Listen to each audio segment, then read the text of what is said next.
you ever seen Elaine dance? Elaine dance?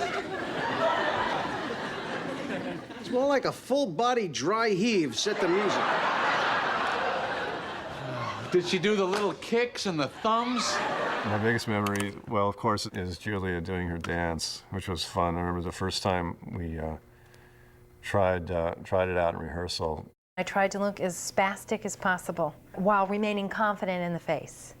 I think that was the key, is to look as if I knew what I was doing here. She was very nervous about doing this because as much of a trooper she is to looking foolish and being funny, she was a little worried about looking foolish and not being funny. There were two things about it that were hard. One was we first shot it with music, and that was a mistake because, and we had to cut the music out and then put it in post because I couldn't do that jerky movement with music playing because you want to sort of go with the beat of the music, so that got in the way of it. The other thing was it was actually sort of hard to do it because I knew it was an instance in which I had to kind of give in to making a fool of myself in order to get the joke. In other words, make myself so bad that I was being laughed at. So it was sort of humiliating in a real kind of a way.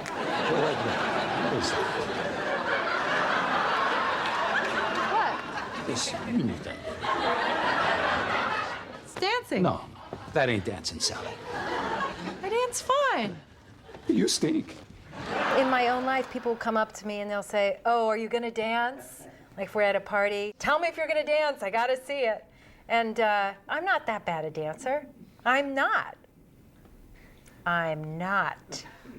And in addition, in that episode, it was the very last scene in the police precinct when Jerry Stiller shows up. Julia Louis-Dreyfus has an extremely infectious laugh. And Jerry Stiller is a very funny guy. And it began one of the greatest outtake runs I've ever experienced. Look, who put you up to this? Was it her? All right, wait a minute. I think you've got it backwards. My George isn't clever enough to hatch a scheme like this. You got that right. What the hell does that mean? It means whatever the hell you want it to mean. You're saying you want a piece of me?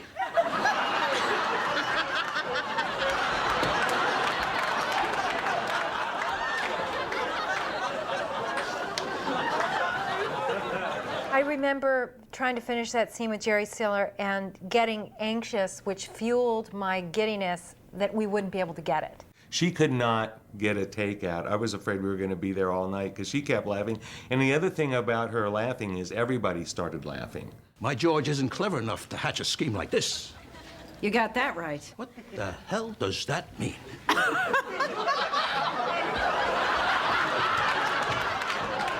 The minute I said that line, she fell down laughing. She was absolutely decimated by this. The crew was laughing. Everybody was laughing. Oh,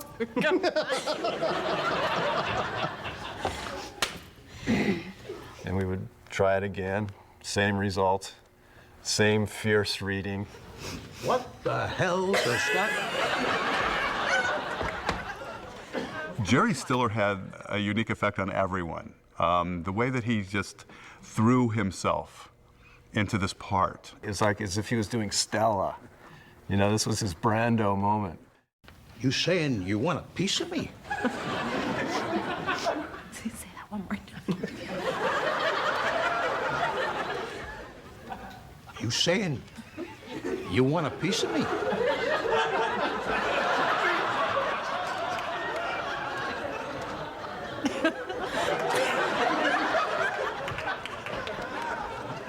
You saying you want a piece of me? I can drop you like a bag of dirt. You want a piece of me? You got it!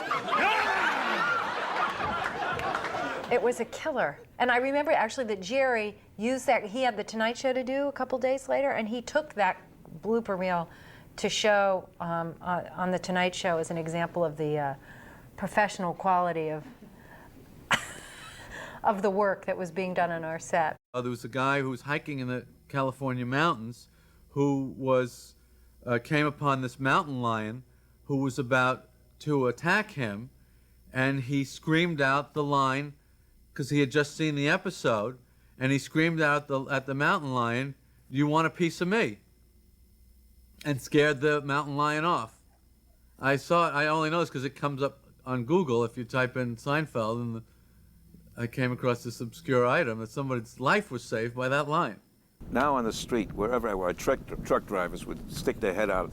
"Hey, you want a piece of me?"